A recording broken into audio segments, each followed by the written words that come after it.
என்னோட விலாகில் பன்னீர் புர்ஜி ரெசிபி இருக்குது. அது ஸ்டோரியில் ஷேர் பண்ணுறேன். கண்டிப்பாக பாருங்கள். இன்றைக்கி ரொம்ப டெலிஷியஸான மஷ்ரூம் பன்னீர் புர்ஜி எப்படி பண்ணுறதுன்னு பார்க்கலாம். கடாயில் நெய் சேர்த்துக்கோங்க. கூடவே தாளிக்கிறதுக்கு சீரகம், அதோட பொடியாக நறுக்கின பச்சை மிளகா, அதோட பொடியாக நறுக்கின வெங்காயத்தை சேர்த்து நல்லா திரட்டி விடுங்க. இஞ்சி பூண்டு விழுதை இப்போவே சேர்க்கலாம், இல்லாட்டா நான் சேர்க்குற மாதிரி அதுக்கப்புறம் கூட சேர்க்கலாம்.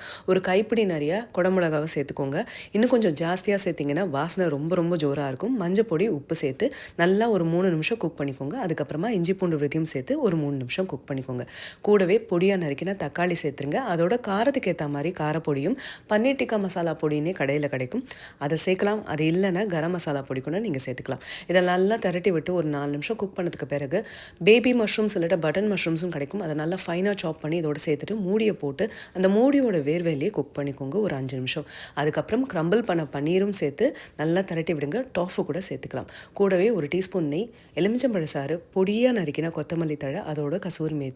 நல்லா க்ரீமியாக வேணும் அப்படின்னு எலுமிச்சம்பழ சாறை இக்னோர் பண்ணிவிட்டு நல்லா ஃப்ரெஷ் க்ரீம் சேர்த்துக்கோங்க. நிறையா பட்டர் கூட சேர்த்துக்கலாம். ரொம்ப ரொம்ப டேஸ்டியாக இருக்கும். அதுவும் உங்களுக்கு பிடிச்ச ஃபேவரட் ரைஸோடையோ சப்பாத்தியோடையோ சர்வ் பண்ணுங்கள்.